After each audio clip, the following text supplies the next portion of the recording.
Hi everybody, I'm Bree the Plant Lady, and today I have just gotten home from cold Minneapolis, Minnesota, and I'm prepping now for an ice storm and an extended, really cold period for North Carolina. Not compared to Minnesota standards, but for us, we actually have more than a week forecasted where we're barely above freezing with temperatures in the low teens. So, got the greenhouse loaded back up, all the tender succulents stashed here in the middle under the frost cloth. This was a really successful approach the last time we got into the teens just before Christmas. So fingers crossed this will work out as well. Added bonus this time is this incredible heater that is now staged, especially if we have power outages, be able to come out here, heat the greenhouse up, and hang out. Hopefully that won't happen, but it seems kind of likely. I, of course, am supposed to be flying to New Jersey on Monday, which seems mostly impossible given the forecast and given how we deal with winter precipitation in the South. It doesn't seem very likely that the Raleigh airport will actually be functioning. So we'll have to see how what my really busy, chaotic schedule is going to turn out to be. I'm probably just be sitting on the couch for the entire week when I was supposed to be at trade shows and symposiums. But I did want to show you that there's lots of stuff blooming in the garden. It's definitely going to get blasted by this weather. So I thought that it would be fun to walk around and show you everything before the cold weather hits. Well, outside of the greenhouse, you can see that the poppies have germinated. You don't need to do any covering of your cool season cottage garden seed. These temperatures aren't going to impact them. I'm more worried about dry.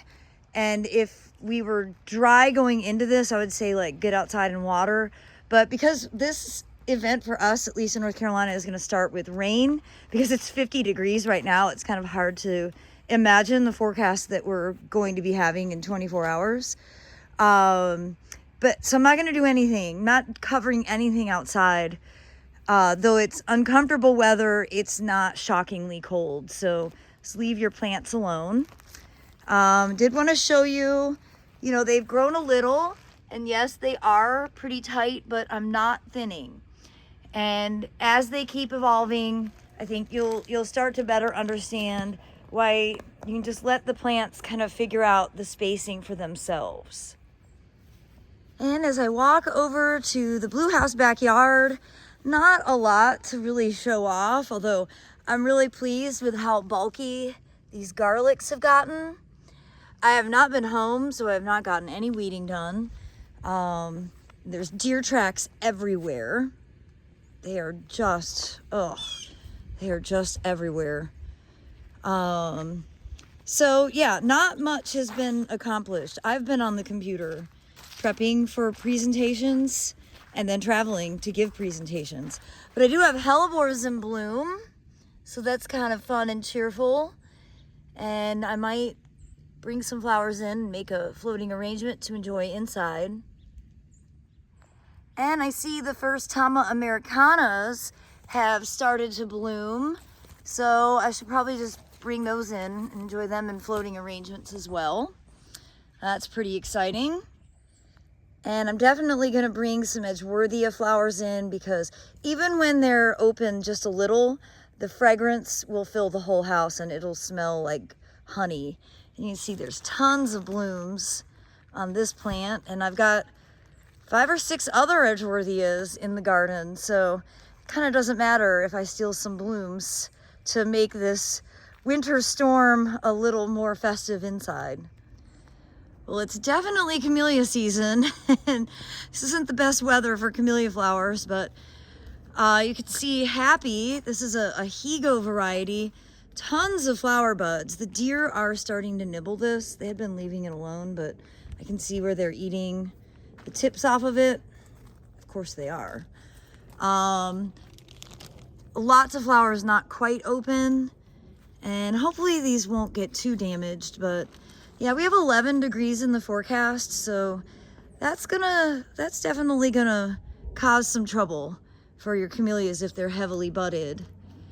And you can see we've had cold weather while I was gone because there's lots of brown flowers, but also lots of beautiful ones. Here we've got irrational exuberance, and I'm just gonna go ahead and collect some of these.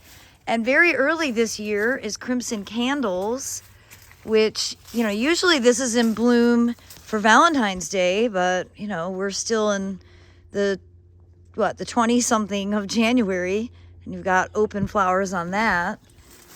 So it's definitely like bittersweet to have all these beautiful flowers, and, you know, tomorrow at this time they'll probably all be brown.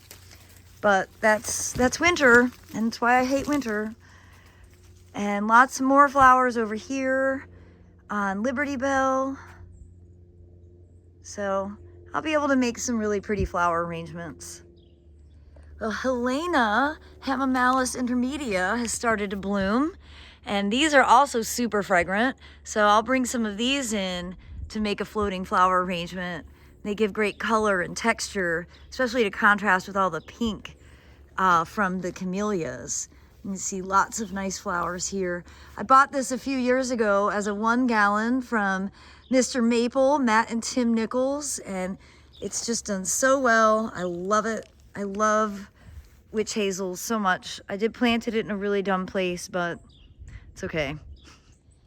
Well, I'm a bit surprised that all of these cool season veggies have kind of rebounded from that cold snap that we had before Christmas. They don't look great, but again, I'm not covering these. They're just gonna kind of get replaced. And exciting to see the Mount Aso willow is really starting to get its flower buds, none open yet, so that's good. But this is actually a stage where you could start cutting these to bring it in force. And now is the very messy time where this hardy citrus drops its very frosted fruits, and I will need to come out and pick these up before they all rot away and then start to germinate. And that's one of the big disadvantages of having a big hardy citrus. Well, not much to show over here, although I'm amazed at how tall the daffodils are at this early stage. You can see they're really have grown a lot. They'll be fine. It's no big deal. And the Matsubara red looks pretty toasty. I didn't really get to enjoy it much this season, but there's still some flowers on there, and I don't really see any bee activity. The bees must know we've got weather heading our way. Now, in contrast to Matsubara red, Josephine has really just opened since I've been away, and it looks spectacular. The only trouble is I had it limbed up because it needed to be limbed up, but now I can't get to any of the branches to be able to make some cuts and bring them in for arrangements. So I just have to enjoy it from the ground and zoom up into it. You can see it's just covered in blooms. It's such a wonderful plant. I am a bit disappointed that these are all blooming right on the edge of some extremely cold weather. Well, the mangave is looking a little worse for wear, and mostly because the deer are eating it. I want to show you that. I've shown it before, but just to keep showing you. So we'll see.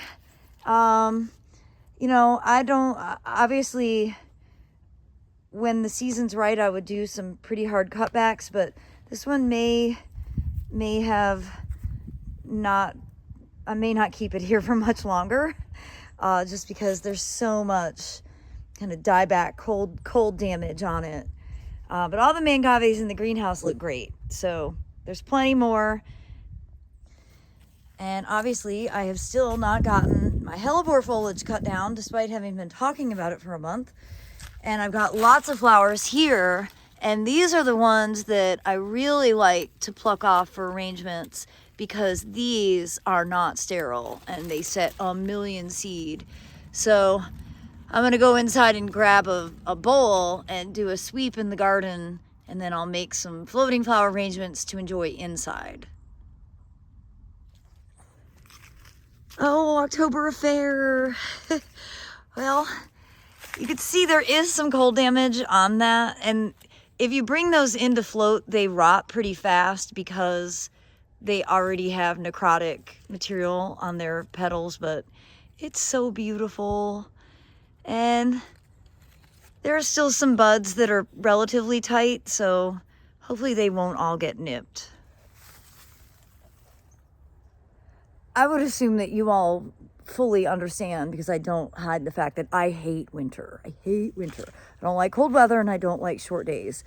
And so, yeah, like there's nothing romantic about a snow/ice storm hitting the southeast. It's just an inconvenience, and it's annoying. And it is disappointing when you have all of these things that you've planted for the purpose of winter gardening, and they're in bloom, and then cold weather starts to arrive. So I'm just doing my best to come out and enjoy it. Definitely going to cut some of these branches. This is Prunus mume bridal veil, and it's super fragrant, and it's just wonderful. And there's so many flower buds on these pendulous stems that I can, these will be blooming for a solid week if I bring them inside. But with temperatures in the teens, all these flowers are definitely going to turn brown. Well, you can see that the daffodils here have grown really rapidly, and I'm actually seeing over here that we already have daffodil flower buds coming. Now, these are usually in bloom in March, so this is really early, and we haven't been like that warm, but I guess the plants know better than me. And the native borders are kind of doing their thing for winter, good structure. We haven't done any burning in this bed yet, but we will soon. I'd like to get this overseeded with poppies as well, but at this stage, it's probably, realistically, it's going to be February by the time I actually get out and do anything when it gets warmer. I'm a fair weather gardener. I'm not going to come out here when it's 20 degrees. So it's just how it is. Now, we actually did do some burning in this bed as a demonstration for the class that we had last Saturday. So Aiden showed off his torch skills, and we burned down the muley grass that was along this edge that had been transplanted back in December. So you can see what those look like. And last year, they started growing really fast. Because we have this cold weather that's going to stick around for the next week and a half, I would expect things are going to be a bit slower to break dormancy. But overall, pretty excited that we got started, and I'm also anxious to have a stretch of good weather where I can build that one more really large bed here. But to manage that between time that I'm available at home, as I still have a lot of business travel ahead, and then of course winter weather cycles. Well, everybody, I am wishing you all the best as a large portion of the United States navigates some really unfortunate weather. Fingers crossed that your homes and gardens don't have any major damage and we start to get warm soon. As always, thanks for watching and happy gardening.